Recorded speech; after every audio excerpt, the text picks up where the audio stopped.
Greetings and welcome to this edition of Positronic hypersonic. Positronic hypersonic. Positronic hypersonic. I'm Barry Peacock, and I'm here to talk to you about Captain America Brave New World, which doesn't officially release in the US until tomorrow, but which I have seen at an advanced screening. So let's talk about it. As the movie starts, Sam Wilson and Joaquin Torres successfully intercept an illegal sale of adamantium in Mexico. As a reward, Wilson introduces Torres to Isaiah Bradley, who he wants to train him to become the new Falcon.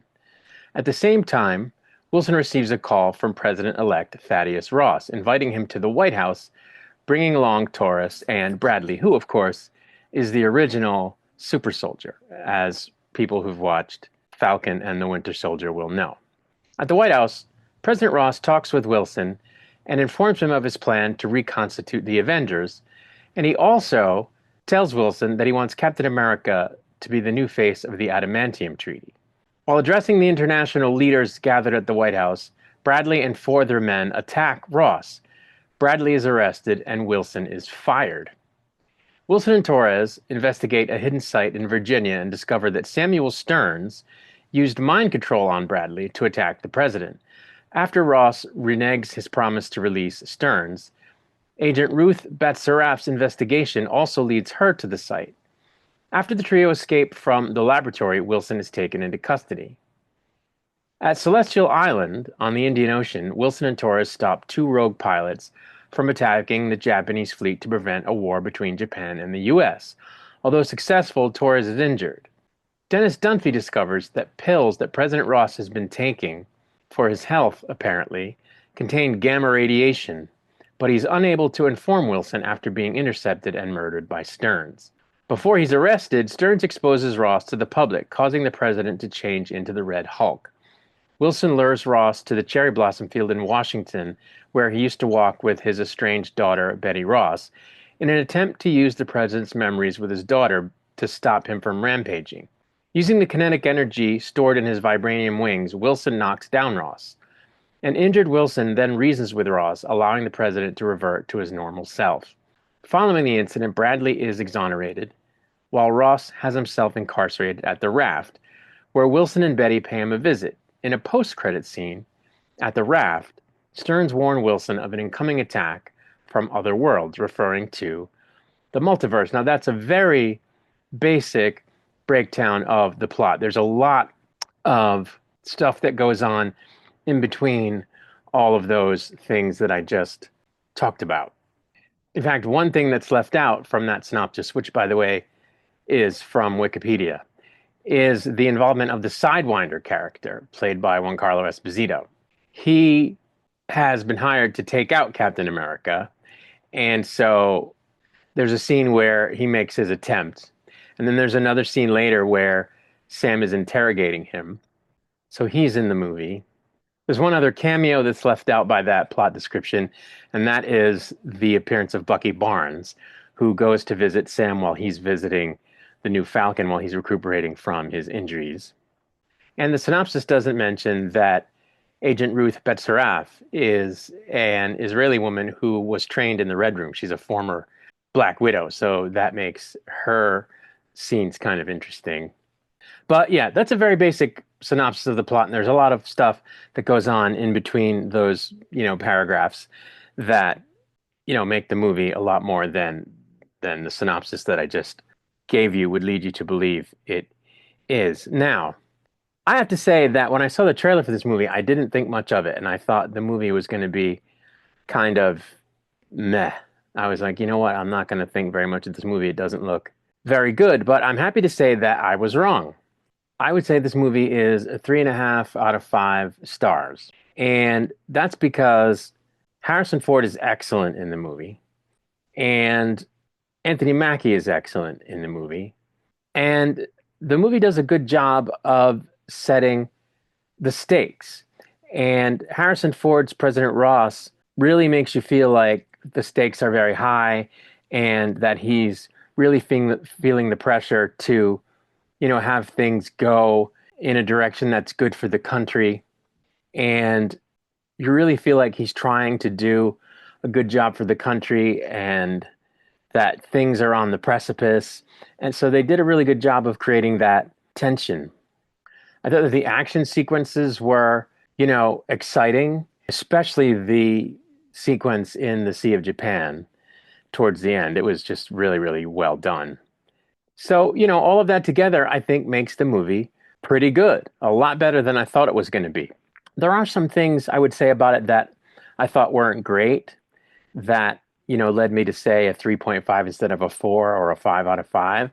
And that is that it seemed like they cut some corners around some stuff. Like a lot of stuff kind of happens that is hard to believe would actually happen. Like at one point, the Stearns guy goes and kills this one military guy that had figured out about the pills before he could tell Captain America. And it's like, the guy was on maneuvers. How did Stearns know where he was? I mean, he's a genius and he can predict things, apparently. But like, okay, so maybe he knew where he was. How did he get there? Because it wasn't, they never show how this guy gets around. How's he getting around? He's traveling by bus. Does he have a car? He's going all over different places. How is he doing that? So there was that. There's a scene where the president is being taunted by Stearns over an earpiece that he's wearing. So, first of all, the Stearns character would have to have hacked into the earpiece, which the president is wearing on a U.S. battleship. So the signal wouldn't have to have gotten past the battleship, security and into the president's earpiece, which, okay, let's say it does. Why doesn't he take it out? The guy's taunting him and trying to get him to turn into Red Hulk and really pushing his buttons. Why does he leave it on? Why doesn't he take it off? It's just a headpiece. Why doesn't he take it off? It was kind of stupid.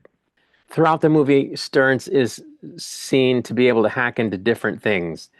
The White House speaker system at one point, various people's phones, because what he does is he uses mind control to make them go crazy and do things like attack the president in the beginning of the movie. And then at one point, he's shown to be doing it by flashing lights in the beginning and then later with a song. So it's kind of like, which is it? Is he using flashing lights or is he using a song? I don't know. Then there were some moments where, they did things that kind of didn't make sense in terms of what military or government protocol would be. Like at one point, the president orders a couple of battleships to the Sea of Japan in order to try to secure this adamantium that the Japanese are also after.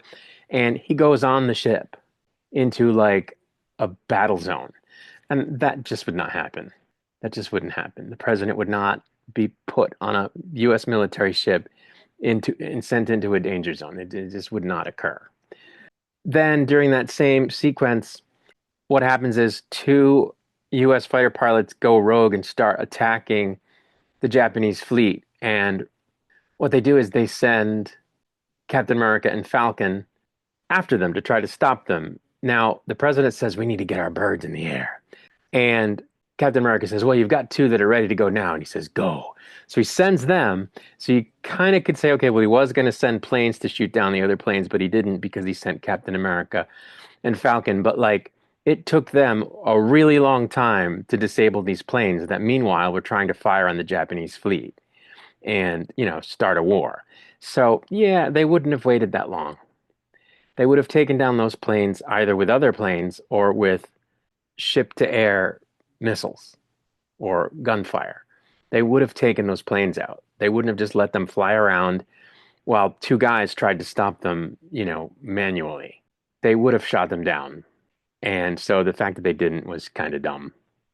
And there were other little protocol things that I noticed that I thought weren't quite how things would go surrounding who would have access to whom and what, and who wouldn't, and what clearances would be required, and, little nitpicky ins and outs things that kind of bugged me. But I don't think any of those things make the movie a bad movie. Like I say, I think it was a 3.5 star movie out of 5 stars. So I thought it was pretty good. There were a couple of other things too I thought that weren't great about the movie, which is like the whole Sidewinder plot could have been taken out. I mean, Giancarlo Esposito is awesome in the part, and one of the action sequences that he's in is pretty cool, but his character is really superfluous in the movie. They could have taken him out and it wouldn't have made the movie any different, and it only serves really to sort of make the movie kind of a little scattershot, which again doesn't ruin it, but it could have been better if that weren't in there. Also, you know, as President Ross reminds Sam in the movie, he's not Steve Rogers because he didn't take the super soldier serum. Yet he fights off waves of bad guys as well as Captain America would. And, you can attribute that in some part to the fact that he's wearing a super suit. You can attribute it to the fact that he has these vibranium wings that he can use to shield himself when he needs to shield himself in a way that covers him more than the shield does, and that's fine. And you can attribute some of it to the fact that when he's not wearing the super suit, he is wearing a Kevlar weave. His clothes are made out of Kevlar, apparently, at some point. And so that's in there and explains why he can take blades to the body and not be as hurt as someone else would be. But he does spend a lot of time in this movie not in the suit, which by itself bugged me. And he just takes a beating over and over again. And yet he comes out of it little the worse for wear most of the time, as if he had taken the soldier serum, the super soldier serum. So I kind of didn't love that. Like in the end, they literally dig him out of rubble. And yeah, he's messed up after that, but like only to the extent where his arm was in a sling. Like he's still, upright and walking and ambulatory. And I was like, yeah, that's a little much because he's not a super soldier. So I wasn't really buying that. And I don't know why they didn't, have him change his mind about taking the serum. He brings it up at one point and says, I should have done it. And I think they really should have done it because he gets his ass kicked and doesn't seem to fare any worse than Cap would have, Steve Rogers. And he doesn't seem to fare any worse than Steve Rogers would have after a beating. So it was a little hard to see that happen over and over again in the course of the film. But anyway, all that said, once again, I want to say I liked it better than I thought I would. It's a much better movie than the trailer would have you think. And I would say it's a 3.5 star out of 5 stars movie. And you should definitely check it out. But that's really it. So I'm going to get out of here. I'll be back with another video soon. Until I return, I wish you peace and long life.